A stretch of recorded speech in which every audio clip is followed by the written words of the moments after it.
தண்ணி கீழே இறங்கணும். இந்த தண்ணி கீழே இறங்கின பின்னாடி இந்த பாத்திரத்தில் இந்த அரிசி போகும். இந்த அரிசி நீங்கள் சமையல் போட்டிங்கன்னா உடம்பு ஆரோக்கியத்துக்கு வந்துருக்கீங்க. இந்த தண்ணி ஒரு வாட்டர் கேன் எடுத்துருக்கீங்க.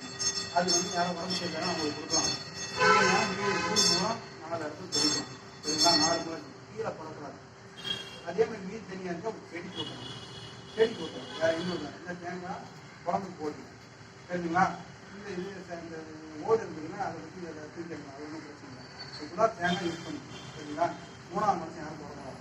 அதே மாதிரி தண்ணி ஒரு மாதத்துக்கு ஒரு தாட்டி தண்ணி குடிச்சு பாருங்க. வீட்டில் இருக்கிற தண்ணிக்கும் இந்த தண்ணிக்கும் டிஃப்ரெண்ட் இருக்குது. முனை தண்ணி மாதிரி இருந்துச்சுன்னா ஓகே. இதே கொஞ்சம் கசப்படிக்கிற மாதிரி கவுப்படிக்கிற மாதிரி இருந்துச்சுன்னா இந்த பாத்திரத்தை நல்லா தண்ணி விட்டு இது சுற்றி போகணும். சுற்றினா தெரியுங்களா? இப்படியா இருக்குது. அதை எனக்கு போடுறேன். இப்போ நான் ஃபஸ்ட்டு போடுறேன். அதுக்கு பின்னாடி நீங்கள் போடணும். போட்டு வீட்டில் போனால் இது ரீபோலேஷன் ஆகும், ரீசார்ஜ் ஆகும். அது மாதிரி பண்ணி பாருங்க. சுற்றி பார்ப்பாங்க. இந்த ரெடி வச்சுக்கணும். சுற்றி போட்டு இதுதான் சமணரோட கான்செப்ட். இது மாதிரி நீங்கள் செய்ய உங்களுக்கு ஆரோக்கியத்தை வருவோம். இந்த இலையை ஏதோ ஒரு செடியில் போட்டலாம். சரிங்களா? காலில் வெளி போடக்கூடாது. சொல்லுங்களா? நீங்கள் பொட்டு வைக்கணும், பூ வைக்கணும், ஊதுபத்தி காட்டணும். எதுவுமே அவசியம் கிடையாது. இது தானாக காலையில் 3 மணிக்கு அதோட வேலை செய்யும். சரிங்களா? 3 to 5 வரைக்கும் இதோட வேலை செய்யும்.